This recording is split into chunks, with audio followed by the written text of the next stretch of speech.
Khairatabad constituency నుంచెళ్ళి BRS party తరపు నుంచెళ్ళి దానం నాగేందర్ గెలిచి ఇప్పుడు కాంగ్రెస్ పార్టీలో చేరారు. దానిపై మీ అభిప్రాయం ఏంటి? అంటే అప్పుడున్న పరిస్థితులను బట్టి ఇప్పుడు అతను చుంటగుర్తికి రావడం జరిగింది మన దానం నాగేందర్ గారు. హ్మ్. బీఆర్ఎస్ చాలామంది వన్ వేలో వెళ్ళినారు వాళ్ళు. కేటీఆర్, కేసీఆర్ గారు ఎవరికి పదవులు ఇవ్వకుండా హ్మ్. మొత్తము వన్ మ్యాన్ ఆర్మీ ఇష్యూ నడిచింది కాబట్టి దానం నాగేందర్ గారు పార్టీ మారడం జరిగింది. అయితే ఇప్పుడు ఈ నెల 10వ తారీఖు సుప్రీంకోర్టు డిసిషన్ ఉందని చెప్పి స్పీకర్‌కి ఇప్పుడిప్పుడే నోటీసులు పంపిర్రంట కార్యదర్శి వాళ్ళు. అయితే ఎలక్షన్స్ పెట్టి మళ్ళీ గెలిస్తే ఎవరికి ఏం అభ్యంతరం ఉండదు. ఎందుకంటే ఇప్పుడు కాంగ్రెస్ కూడా మంచి పథకాలు ప్రజల ముందుకు తీసుకెళ్ళింది.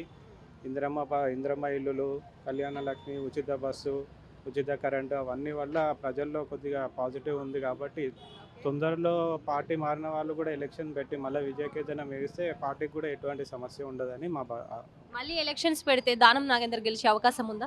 వస్తారండి. దానం నాగేందర్ మళ్ళా గెలుస్తాడు. ఎందుకంటే అతను చాలా ఇక్కడ పుట్టి పెరిగిన మనిషి కాబట్టి 6 సార్లు ఎమ్మెల్యేగా గెలిచిండు. ఆయన ముందు అనుభవం చాలా ఉంది. ప్రజలు ఆయనకు సపోర్ట్ చేస్తారని నేను భావిస్తున్నాను.